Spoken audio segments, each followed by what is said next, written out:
mwongeye kwirwa mwe bakunzi b'ikiganiro Skyshock, twizere ko mumeze neza cyane, mumeze neza cyane ko twongeye kubaha ikaze ku kiganiro cyacu cy'uyu munsi nanone, aho no mu titaki 17 z'ukwa kabiri, aho tugiye kugaruka muri updates zigiye zitandukanye. Ni update nyinshi cyane zigiye zitandukanye zirimo ziravugwa muri showbiz ndetse no muri politique, ariko kugira ngo twihute cyane ase tumenye ngo hirya no hino byifashe gute, tugiye kubanza turebe kuri izi updates zirimo ziravugwa hirya no hino kugira ngo tugende turushaho kugenda tumenya se byifashe gute hirya no hino. Tugiye kureba mu makuru ari kuvugwa muri politique cyane cyane hano muri Kivu ya ruguru, Kivu y'epfo, ndetse tureba se muri DRC ubundi byifashe gute. Ubwo aho ngaho ni muri Repubulika na Demokarasi ya Kongo, kugira ngo tugende tumenya se amakuru yaramutse yifashe gute hanyuma yuko M23 yigaruriye Bukavu, ndetse ubu ngubu akaba ariyo irimo irakontorora uriya mujyi, navuga ngo niwe mujyi mukuru wa Kivu y'epfo, ndetse akaba ariwo mujyi navuga ngo irimo irakontorora ubu ngubu. So rero hari updates zirimo zagenda zivugwa hirya no hino, cyane cyane n'iziri kuvugwa muri showbiz ku muhanzi Tubaba,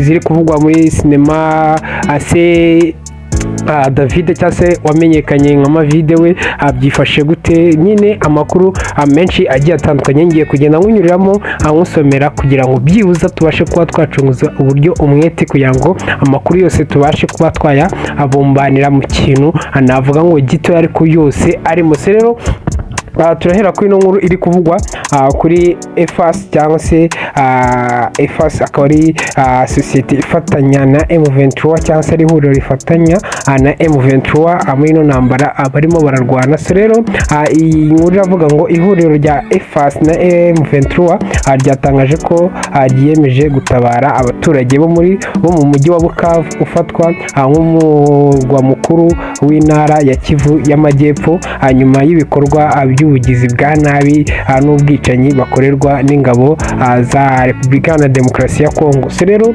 ni nyuma y'uko batangaje ibingibi bamaze gufata umurwa mukuru wa Bukavu. So rero aho ni muri Kivu y'Amajyepfo, aho navuga ngo ubu ngubu irimo irakontororwa n'umutwe wa M23.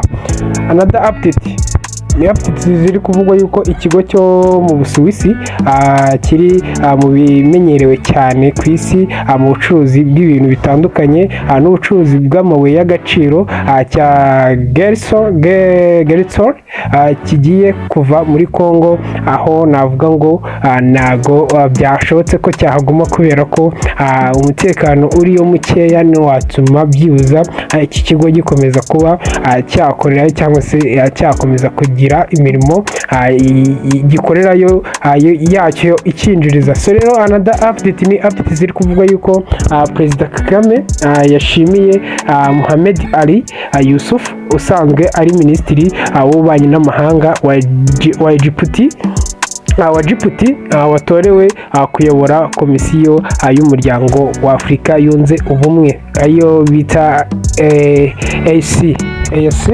So rero another update ni update ziri kuvugwa yuko Perezida w'u Burundi Evariste Ndayishimiye akomeje kuba mu giherahiro nyuma yuko ingabo ze zikomeje gupfa ku bwinshi mu ntambara ziri kurwanya umutwe wa M23 azifatanyije na FARDC mu burasirazuba bwa Repubulika na Demokarasi ya Kongo. So rero another update ni update ziri kuvugwa kuri Tubaba.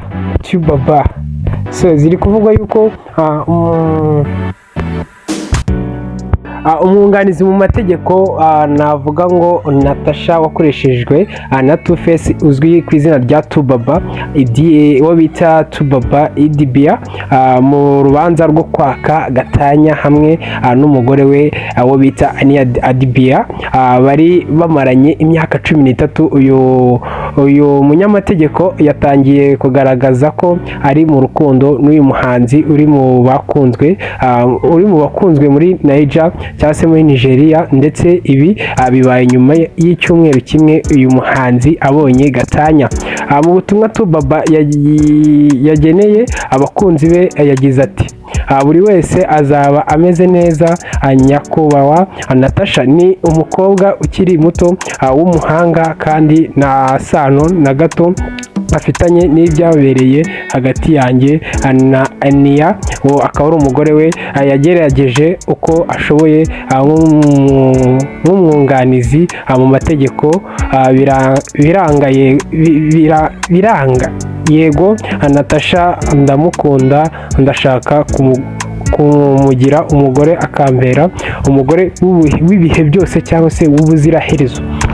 uwo akaba ari Tubaba, aho irimo iravuga yuko ari mu rukundo n'umunyamategeko wiwe cyangwa se umuburanira mu mategeko, ndetse akaba arimo haravugwa yuko baba bafitanye umubano wihariye wabo, ndetse akaba arimo arashaka no kuzamugira umugore nyuma yuko amaze kuba yatandukana n'umugore we basezeranye mu mategeko cyangwa se basezeranye kubana akaramata. ubu bakaba batakibana nk'umugabo n'umugore nyuma yuko bamaze gutandukana bamaranye imyaka 13 yose.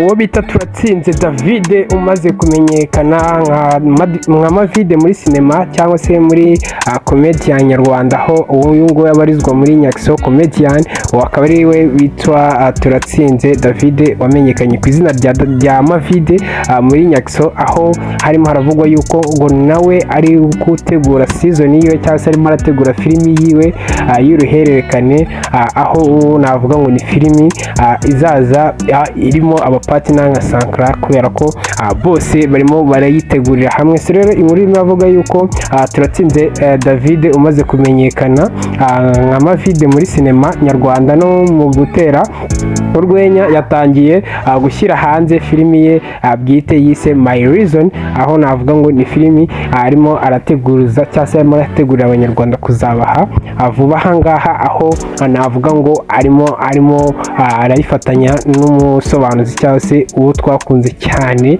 nk'umusobanuzi Sankara the Premier from the Giti Business. so rero na update ni update ziri kuvuga yuko ubuyobozi bwa Kikas Music butegura ibitaramo bya Tour du Rwanda Festival bwatangaje ko Bwiza na Chrisizi ndetse na Juna Kizigenza bazasusurutsa abakunzi b'umuziki abazagendana n'amagare. Another update nuko navuga ngo ibintu birimo biragenda bisubira mu buryo hagati ya Titi Brown ndetse na Nyambaho.